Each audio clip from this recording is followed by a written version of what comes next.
আমাদের সবারই একটা ধারণা রয়েছে বাইরে হোটেল থেকে আমরা যে এই পুরিগুলি কিনে খাই ওগুলি একদম পারফেক্ট, ঘরে এরকম পারফেক্ট পুরি তৈরি করা একদমই সম্ভব না। আসসালামু আলাইকুম, ওয়েলকাম সবাইকে লতার রসিতে। আজকে আপনাদের সাথে শেয়ার করব হোটেল স্টাইলে একদম মুচমুচে পারফেক্ট আলু পুরি রেসিপি। তাহলে চলুন দেখে নেই কীভাবে তৈরি করতে হয়। আমি একটা মিক্সিং বোলে নিয়ে নিয়েছি 2 কাপ পরিমাণ ময়দা, আপনি চাইলে কিন্তু আটাও নিতে পারেন।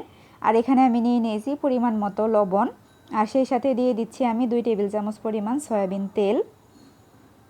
2 কাপ আটা বা ময়দার জন্য কিন্তু 2 টেবিল চামচ তেলটাই যথেষ্ট। এখন এগুলিকে খুব সুন্দর করে ঘষে ঘষে হাতের সাহায্যে মেখে নিব। আর যখন এরকম ধরলে একটু দলা পাকিয়ে যাবে, ওই পর্যায়ে আমি অল্প অল্প নর্মাল পানি নিয়ে একটা ডো তৈরি করে নিব। এটা কিন্তু কুসুম গরম পানি না, একদম নর্মাল পানি। আমি খুব সুন্দর করে একটা ডো তৈরি করে নিয়েছি। এখন এই ডোটাকে কিছুক্ষণের জন্য রেস্টে রেখে দিব। আর এই যে দেখেন 1 কাপ থেকে এইটুকু পানি কিন্তু আমার রয়ে গিয়েছে, আপনারা আর একটু কম বা বেশি লাগতে পারে। এখন ডোটাকে উপর থেকে একটু সয়াবিন তেল মেখে আমি রেখে দিব। এতে করে কিন্তু ডোটার উপরের সাইডটা ড্রাই হয়ে যাবে না। 30 মিনিট পরে আমি ঢাকনাটা খুলে নিয়েছি, দেখেন এটা একদম সেট হয়ে গিয়েছে আর এরকম হবে। তো আবারও 2-3 মিনিট সুন্দর করে ময়ান দিয়ে আমি ছোট ছোট করে লিচি কেটে নিয়েছি। লুচিটা আপনি কি সাইজে রাখতে চান, মানে ছোট না বড়, সেটা একান্তই আপনার ব্যাপার। আমি আমার সাইজ মতো করে নিয়ে নিচ্ছি আর এইভাবে গোল করে নিচ্ছি সবগুলি একসাথে। এখন আমরা আলুর পুরটা তৈরি করে নিচ্ছি। আমি এখানে মিডিয়াম সাইজের 2টা আলু সিদ্ধ করে একদম ভালোভাবে চটকে নিয়েছি। 1/4 কাপ পরিমাণ পেঁয়াজের বেরেস্তা, 1/4 কাপ পরিমাণ ধনেপাতা কুচি। ধনেপাতা কুচিটা অবশ্যই দিবেন। আর এখানে আছে 1/4 চা চামচ পরিমাণ শুকনো মরিচের গুঁড়া, 1/4 চা চামচ পরিমাণ চাট মশলা, আর বিট লবণ 1/4 চা চামচের থেকে সামান্য একটু কম, আর নর্মাল লবণ দিচ্ছি সামান্য পরিমাণ। আপনার কাছে যদি চাট মশলা না থাকে তাহলে আপনি নুডলসের মশলা অথবা টালা জিরা গুঁড়া ও ধনিয়া গুঁড়া দিতে পারেন। সব কিছু ভালোভাবে মেখে আলুর সাথে আমি মাখিয়ে নিব আর কি। এখানে কিন্তু কোনো প্রকার সরিষার তেল ব্যবহার করা যাবে না। আপনি যদি এখানে তেল ব্যবহার করেন তাহলে কিন্তু পুরি থেকে এটা বের হয়ে আসবে। সুন্দর করে মেখে নিয়েছি। এখন আমরা আলুর পুরিটা তৈরি করে নিব। আমি একটা গোল লেচি নিয়ে এভাবে চারপাশ থেকে হাতের সাহায্যে ছড়িয়ে নিচ্ছি। আপনারা চাইলে কিন্তু বেলুন দিয়েও কাজটা করতে পারেন, তবে হাত দিয়ে যদি করেন এটা কিন্তু একদম পারফেক্ট হবে। ভাজার সময় ফেটে যাবে না, বা এটা বানানোর সময় ভিতর থেকে আলুর পুরোটাও বের হয়ে আসবে না। আপনারা একটু দেখেন আমি কিভাবে করছি। তো লেচিটাকে আমি চারপাশ থেকে ছড়িয়ে নিয়েছি, আর মাঝখানটা কিন্তু একটু ভারী রেখেছি, মানে মোটা রেখেছি। এখন আমি আগে থেকে তৈরি করে রাখা আলুর পুর নিয়ে নিলাম।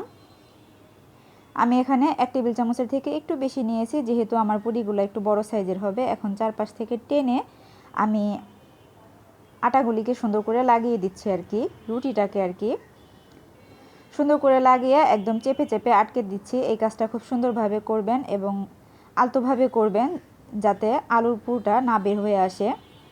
তো এইভাবে আমি সবগুলো আগে রেডি করে নিচ্ছি, তারপরে আপনাদেরকে দেখাচ্ছি। আমি আরও একটা তৈরি করে দেখাচ্ছি।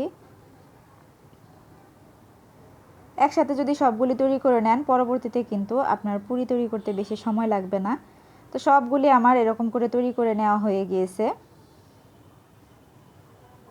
তো সুন্দর করে এভাবে তৈরি করে নেওয়ার পরে আমি দেখেন হাতের সাহায্যে এভাবে চেপে চেপে পুরি শেপ দিয়ে নিচ্ছি।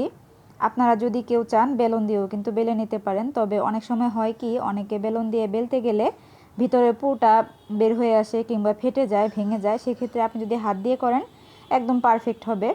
গরম তেলে আমি একটা পুরি দিয়ে দিলাম বিসমিল্লাহ বলে, প্রথমটাই আপনাদের সাথে শেয়ার করছি।